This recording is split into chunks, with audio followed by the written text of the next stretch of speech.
महाराज की तो पुत्री थी, उनका भी विवाह हुआ या नहीं? आकुति देवोतिश्च प्रसूतिरितिविश्रुता मनोस्तु शतरूपाया तिस्रः कन्यश्च जगे।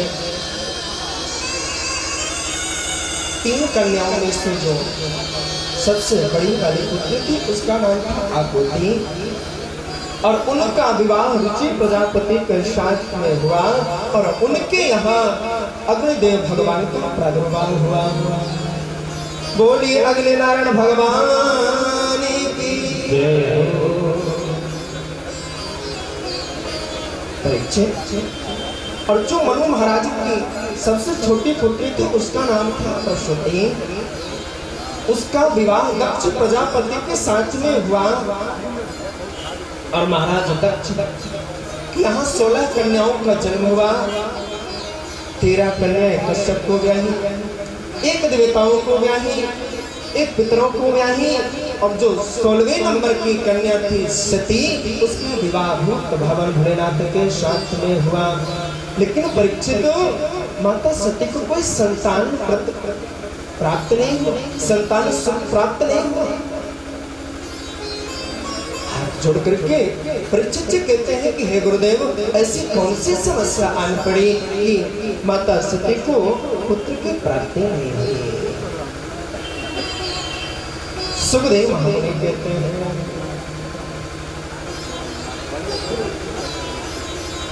एक बार त्रेता युग मानी, एक बार त्रेता युग मानी, शंभु गए कुंभज ऋषि पानी, शंभु गए संग सती जग जननी भवानी, संग सती जग जननी भवानी, पूजे ऋषि अग्रेसर रानी, पूजे ऋषि अग्रेसर रानी। एक बार कहता है भूत भवन भोलेनाथ के साथ कुंभज ऋषि के यहाँ भोले बाबा के सामने माता सती कथा श्रवण करने के लिए गई। और जब जा रही थी तो बाबा गोस्वामी तुलसीदास जी ने सुंदर संबोधन लगाया। क्या? संग सती कौन है? जग जननी भवानी, जगत की जननी है, परम्बा भगवती है। लेकिन जैसे ये पहुंचते हैं तो पूजे ऋषि अखिलेश्वर जननी, अखिल को भी ब्रह्मांड नायक मान करके और कुंभज यानी अगस्त ऋषि ने पूजन किया, पाद प्रक्षालन किया। और जैसे पाद प्रक्षालन करते हैं माता सती के मन में क्षोभ हो गया, शंका उत्पन्न हो गई कि जिस कथावाचक के पास वो कथा श्रवण करने के लिए आए हैं, अगर वह मुझे प्रणाम कर रहा, मेरा चरण धुल रहा, तो कोई साधारण व्यक्ति होगा।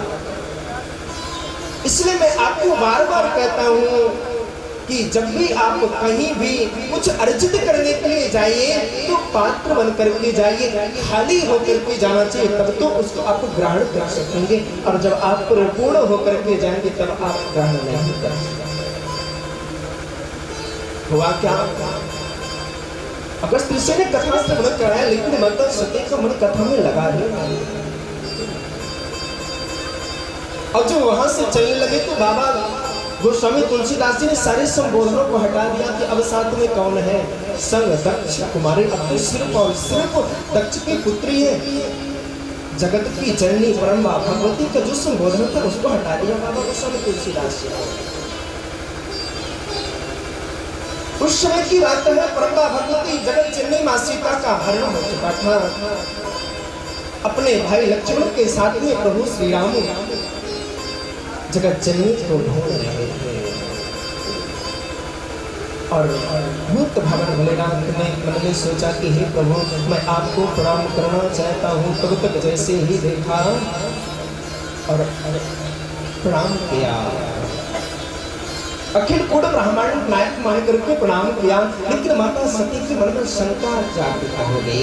हे प्रभु, हे स्वामी, जिन परम परमात्मा को आप अखिल कोट ब्रह्मांड नायक मान करके और प्रणाम कर रहे हैं, उनको तो ये भी नहीं पता है कि हमारी पत्नी को कौन ले गया और कहाँ है। अगर वे जगत नहीं अंता है, सकल जगत के प्रपंच कारणभूत है, अखिलेश्वर सर्व स्वतंत्र है, उनको तो पता होना चाहिए मेरी पत्नी को कौन ले गया, कहाँ है। भोले बाबा ने कहा, देवी, भगवान लीला कर रहे हैं,